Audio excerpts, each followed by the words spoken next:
Hi, it was a small interruption. So we are at the topic called sacrifice. Question 669.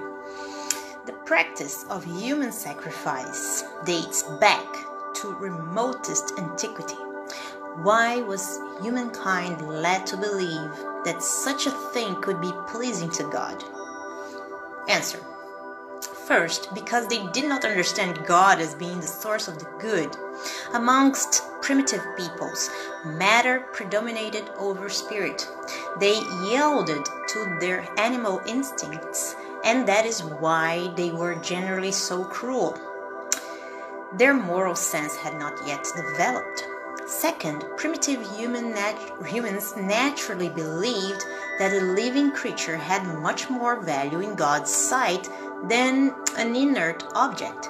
This is what led them at first to immolate animals and humans later, because according to their erroneous belief, they thought the value of a sacrifice was in proportion to the importance of the victim. Usually, whenever you buy a gift for someone, you always select one with as great a value as the friendship and consideration you want to show the person. The same applied to ignorant humans with respect to God. Now, there's a question under this answer. Then the sacrificing of animals preceded that of human beings? Answer. There can be no doubt about it. Question that follows this answer.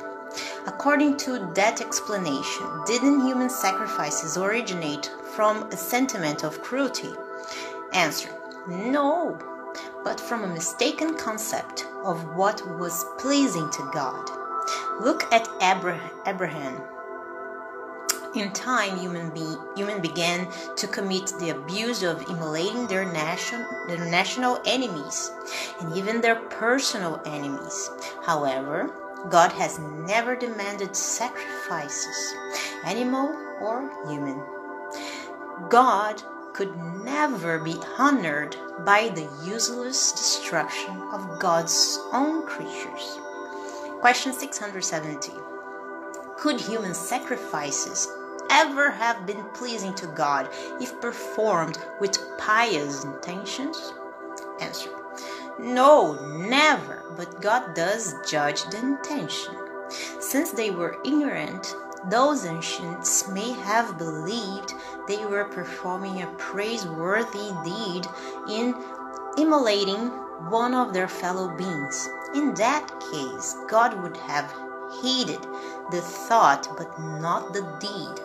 As they evolved, human beings had to recognize their error and reject such sacrifices which could no longer be acceptable to enlightened spirits. I say enlightened because back then spirits were shrouded by the veil of matter. By their free will, however, they were able to perceive their origin and their final purpose. And many already intuitively understood the evil they were committing. Although in order to continue gratifying their passions, they did not cease practicing it. Question 671. What should we think of so-called holy wars? Wouldn't the sentiment that leads fanatical peoples to think they are pleasing God by exterminating the greatest possible number of those who do not share their beliefs have the same origin as the sentiment that formerly led them to sacrifice their fellow beings? Answer. Such peoples are driven by evil spirits. By waging war on their fellow beings, they act against the will of God, who requires that people love their neighbors as themselves. All religions, or rather, all peoples, worship the same God, whether by this or that name.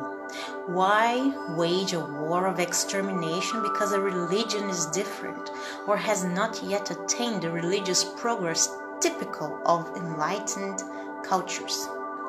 Peoples may be excused for not believing in the word of the one who was animated by the Spirit of God and sent by God, especially those who have neither seen God nor witnessed the divine acts.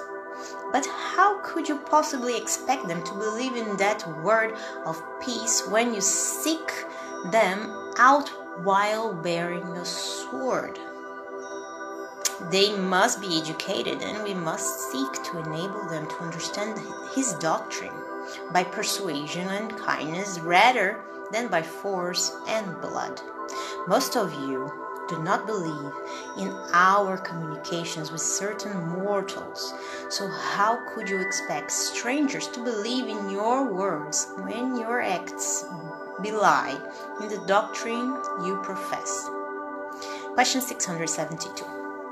Did the offering of the fruits of the earth have more merit in God's sight than the sacrificing of animals? Answer. I have already answered that by saying that God judges the intention.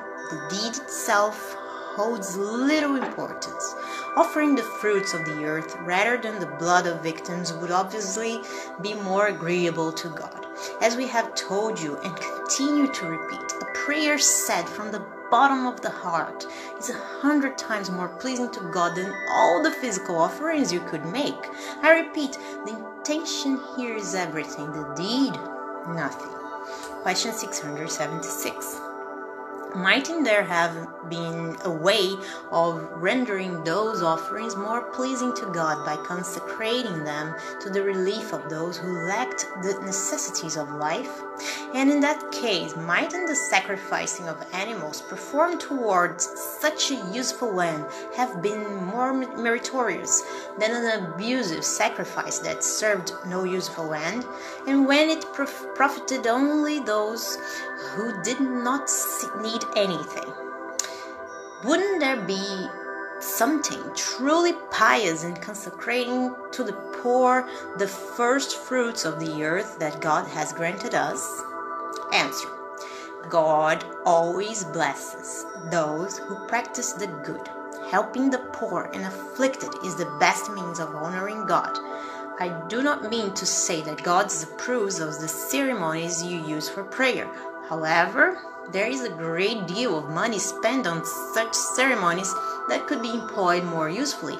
God loves simplicity in all things. The person who attaches importance to external acts and not those of the heart is a narrow-minded spirit. Judge for yourself as to whether or not God should be more concerned with form than with depth. Well, guys, this is it for today. I hope you guys have liked this reading as much as I do.